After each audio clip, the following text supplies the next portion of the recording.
And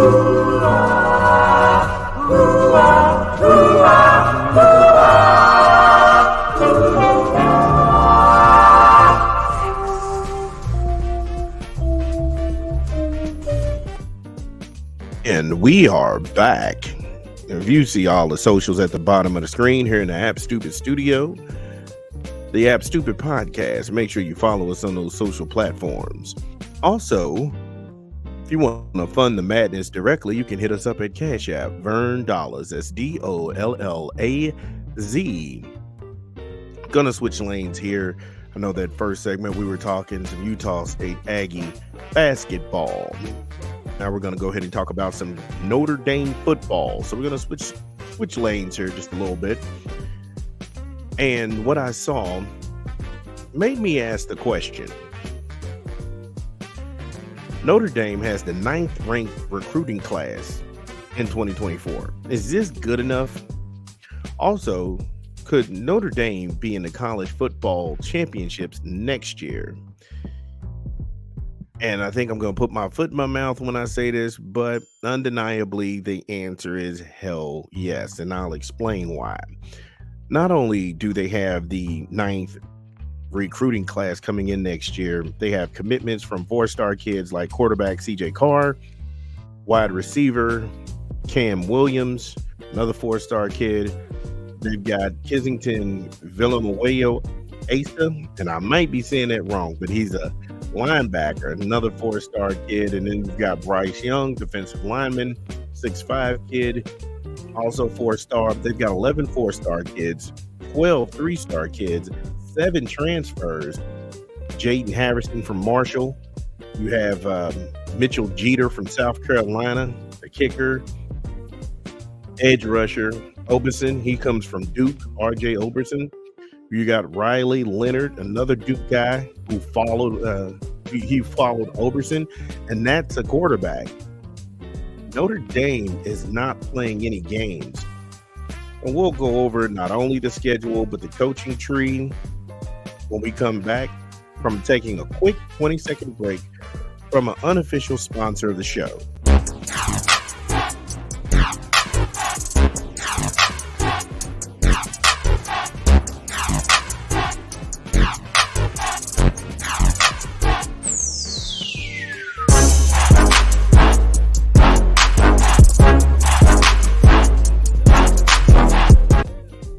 Subway, eat fresh, refresh.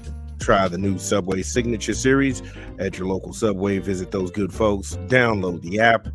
Order online. Subway, eat fresh, refresh. So we were talking about the transfers. We got the speedster from FIU and Chris Mitchell. Also, Jordan Clark from Arizona State. He's the safety. And then you're looking at the wide receiver from Clemson, Mr. Bo Collins. So that led me to look not only at their recruiting class, but Notre Dame is independent. And I need people to understand when you get into the college football playoff, not only do they look at who is playing, who you are playing, who you've beat, but they also look at the strength of out-of-conference schedule. So Notre Dame, them being independent, was really the smartest move when it came down to this criteria, because every game that they play is almost an out-of-conference game because they don't belong to a Power 5. So when you look at Texas A&M, that's an SEC school. That's August the 31st. Then you have the NIU Huskers. They have no chance of beating Notre Dame. They showed up, they're going to get a check, and they're going to get their head crushed. That's when you assess who you have on offense and on defense. September the 14th, they play Purdue, the Big Ten. Then they play Miami of Ohio. Now that's more for Marcus Freeman, because Marcus Freeman is an Ohio guy. He's from Cincinnati, remember. So he likes to play that tri-state area, that Ohio-Kentucky mix. So they have Miami of Ohio on the schedule. Then September the 28th, they have Louisville. Now, Louisville beat them earlier this year, So next year, the Golden Domers will be looking for some payback.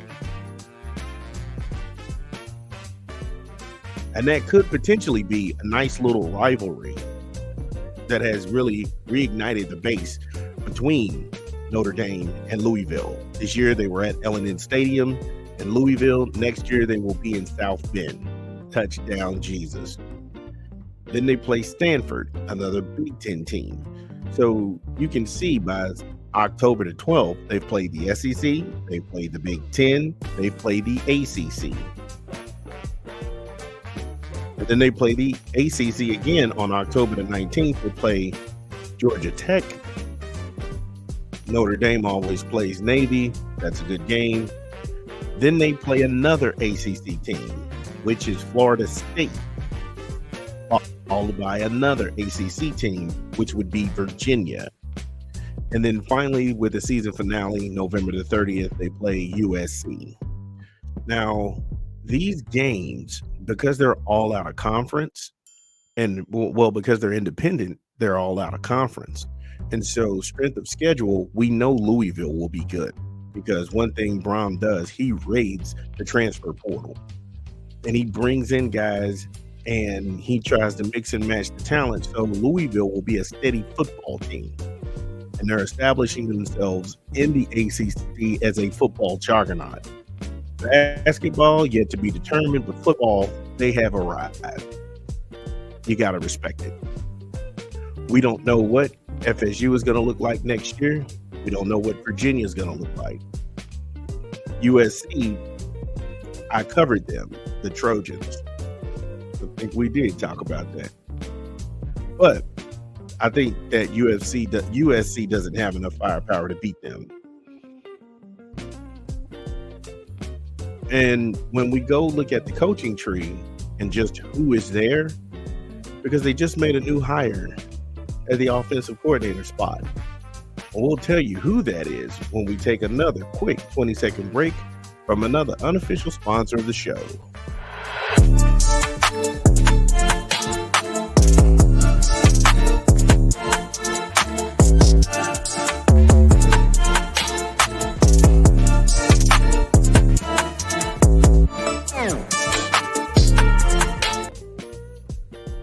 Yes, White Castles, the WC Lounge, as it's known in many cities.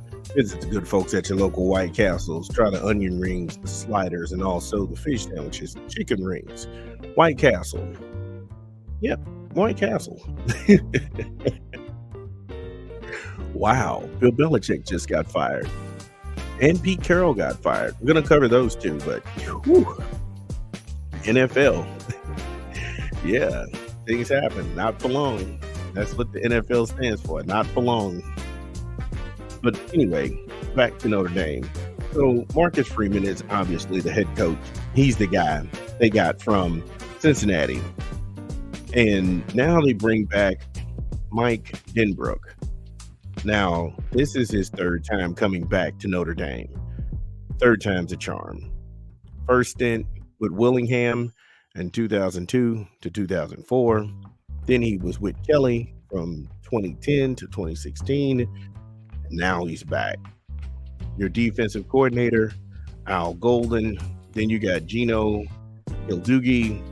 He was the quarterback's coach. He was instrumental at Cincinnati.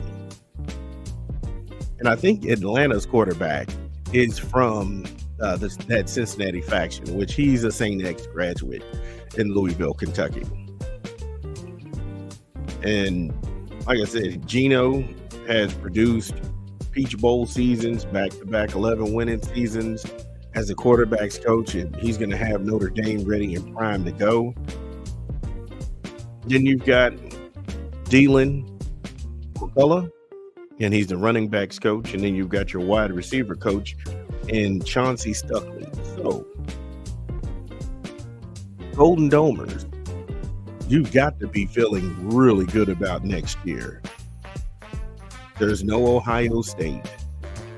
There's no Georgia. There's no Alabama. I mean, opening the door night one, you all play Texas A&M. I don't know what Texas A&M looks like. because they got rid of their coach. I think they're still in search of a coach. There's a lot of people who were committed, but then they decommitted. So it's safe to say that that may be a bankable win. But if you look up and down that roster, by the time they run into Louisville, they could be undefeated. By the time Notre Dame runs into Louisville, they could be undefeated. And that may be one of the games in college football that you got to circle on the calendar. Because if they get past Louisville, their next test won't come until November the 19th when they walk into Florida State. And that may be, like I said, that may be one of the games that everybody gravitates toward. Watching that game, because that game has championship implications. If they get past Louisville and they keep rolling until they get to Florida State, there's only 2 more games in the season left. That's Virginia and that's USC. And I don't see Virginia beating Notre Dame at all in any universe, in any outcome, in any algorithm. They cannot beat the Golden Domers. So the good people of South Bend, how do you feel about not only Marcus Freeman and the talent that he's able to compile, but also you got your old coordinator back, Mike Denbrook. Happy days are here again. Or I can be wrong. Gonna talk some more about some football when we come back.